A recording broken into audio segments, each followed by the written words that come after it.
bonsoir. Merci de suivre les programmes de ADTV, la chaîne du 21e siècle. C'est parti. L'actualité de ce jeudi, la route a encore fait des morts à Kédougou. Une collision entre un camion et une moto a fait 2 morts. Plus de 70 orpailleurs ont trouvé la mort vendredi dernier dans l'effondrement d'une mine d'or sur un site dans le sud-ouest du Mali. Affaire Karim Wade, les députés du Parti démocratique sénégalais ont déposé à l'Assemblée nationale leur résolution pour une commission d'enquête parlementaire. C'était tout pour les titres. Le développement, c'est dans une poignée de secondes.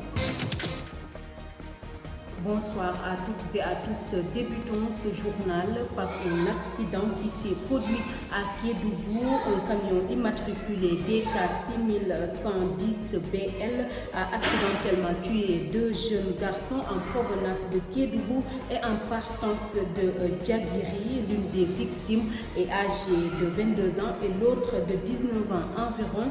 Les jeunes garçons, tous 2 habitants du village de Djagiri, ils ont été tués sur le coup dans cet accident ce jeudi 25 janvier 2024 à 8h du matin à la sortie de la commune de Kédougou, précisément sur la route de Saraya.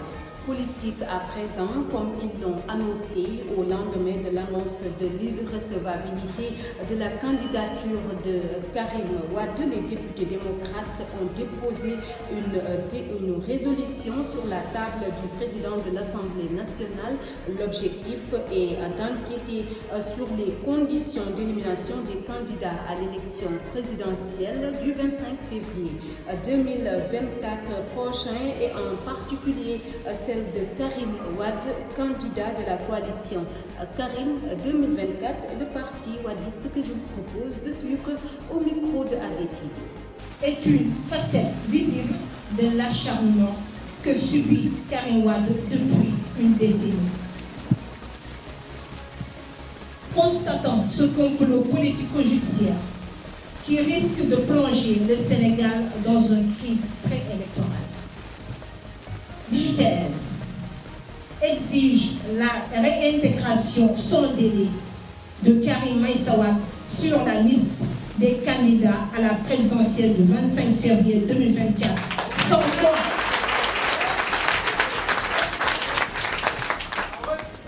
quoi le scrutin ne se tiendra pas.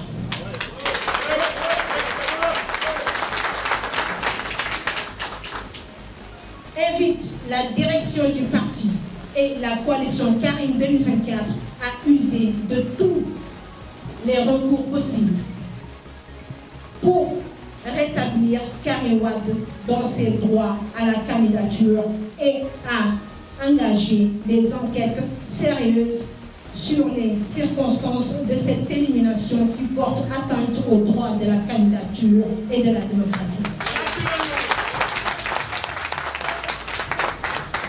Renouvelle sa solidarité au président Karim Meïssa Wade et lui manifeste son soutien indéfectible.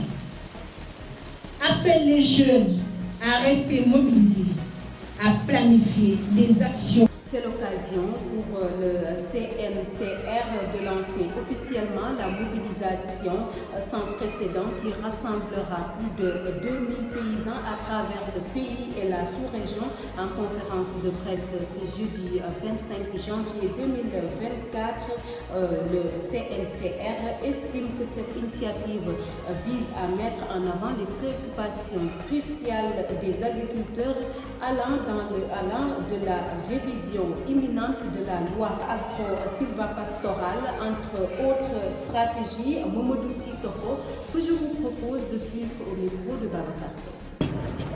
Tous ces défis entravent les capacités des exploitations familiales à nourrir les Sénégalais et à assurer une souveraineté alimentaire à notre pays. Augmenter durablement leur productivité en résiliant face au changement climatique, rémunérer mieux leur travail et protéger les consommateurs suppose des politiques publiques définies et mises en œuvre d'une manière concertée qui responsabilise les acteurs privés et surtout les organisations professionnelles agricoles. Face à cette situation, le CNCR formule les propositions suivantes. pour promulguer et mettre en application un décret qui formalise les statuts juridiques des exploitations familiales en application du chapitre 5 de la loi agro-silvopastorale, afin de faciliter leur accès au crédit et aux opportunités du financement, ainsi que de favoriser l'autonomisation des femmes et l'emploi des jeunes. Mettre à jour et faire appliquer le décret 2008-1262 relatif à la protection sociale des personnes exerçant les métiers de l'agriculture pour garantir une protection sociale adaptée aux paysans et paysannes.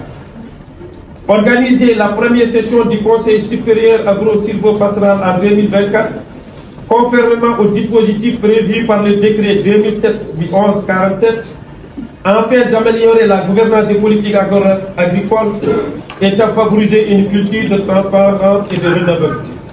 Le président de la République, Macky Sall, a reçu ce mercredi 24 janvier 2024 des membres du collectif des candidats recalés à la présidentielle du 25 février prochain. Ils ont exposé au chef de l'État ce qu'ils considèrent comme étant des manquements graves constatés dans les parrainages des candidats recalés.